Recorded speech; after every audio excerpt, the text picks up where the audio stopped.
அனைவருக்கும் எனது அன்பான வணக்கம். திருவள்ளுவர் இயற்றிய திருக்குறளில் அறத்துப்பால் அதிகாரம் 9 விருந்தோம்பல். விருந்தோம்பல் என்பது இருவகை விருந்தினரையும் புறம் வெளியாருக்கு தருதல், தென்புலத்தார் என இரண்டிற்கும் ஈதலாதலால் இல்லறத்திற்கு முதலாக கூறப்பட்டது. அன்பு பெருகி கசிந்து வெளியாகும் பொழுது அது அறமாக விருந்தாக ஆரம்பமாகிறது. சுற்றத்தாரிடமிருந்து சமூகத்திற்கு அன்பு பரவ வேண்டும். நாம் உண்ணும் உணவை அன்புடன் பகிர்ந்து தர இன்பம் அதிகமாகும். முகமலர்ச்சி, இன்சொல் கூறல், நன்றாற்றல் என்பவை விருந்தின் அடையாளங்களாகும்.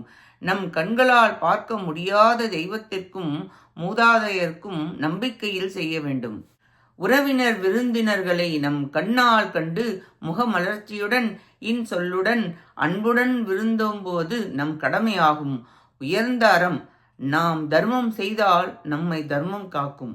81வது திருக்குறள். இருந்து ஓம்பி இல் வாழ்வது எல்லாம் விருந்தோம்பி வேளாண்மை செய்தல் பொருட்டு. மனைவியோடு வீட்டில் இருந்து பொருட்களை காப்பாற்றி வாழும் வாழ்க்கை எல்லாம் வந்த விருந்தினரை உபசரித்து அவர்களுக்கு உபகாரம் செய்வதற்காக தான் ஆகும். இல்லறத்தில் இருப்பதற்கு காரணமே விருந்தோம்புதல் பொருட்டு பக்கத்து வீடு, விருந்தினர், உறவினர், நண்பர்கள், மற்றவர்கள் அனைவருக்கும் பகிர்ந்து உண்ண வேண்டும். இல்லையேல் வனத்திற்கு செல் என்கிறார். இல்லறத்தில் பொருட்களை போற்றி வாழ்வதற்கெல்லாம் விருந்தை அன்புடன் அளிப்பதற்காகவே உணவு அன்புடன் வழங்க நன்றி உணர்வு வரும். வேளாண்மை என்பதற்கு உபகாரம் என்பது பொருள்.